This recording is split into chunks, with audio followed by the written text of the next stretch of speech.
Ayun no, good morning. Luto naman ako ngayon ng almusal na burger tsaka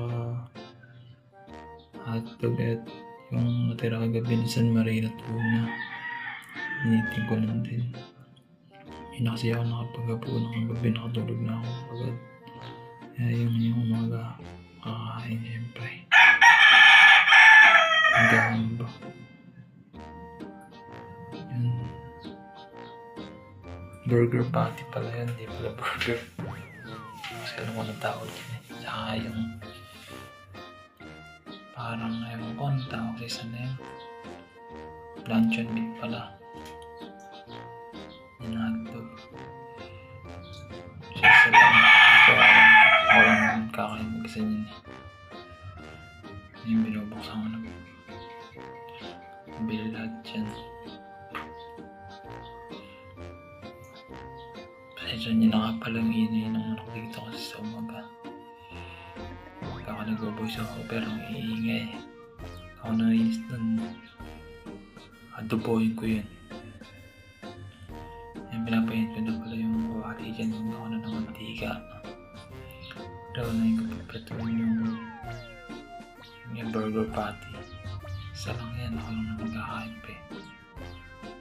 Tutulog pa naman sila. Tsaka pagka gising na tsaka sila magluluto ng mga kanila.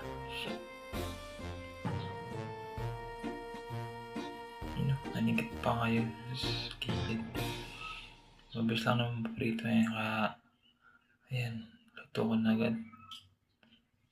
Dinigit pa nga. So dyan yung luncheon meat. Pagsabi ko na hotdog tsaka luncheon meat. Pares lang naman yan.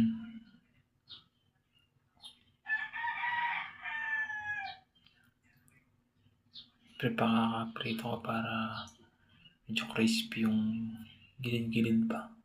Kasi paborito ko sa luto eh. So yan.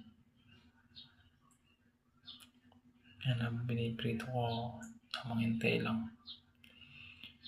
Medyo pinakakaprito ko kasi para yun nga. Crispy ba?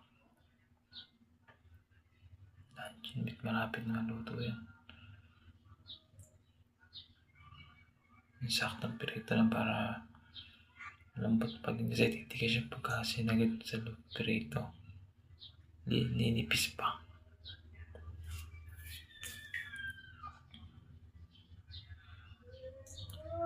Ayun o. Yan. Ito na kaya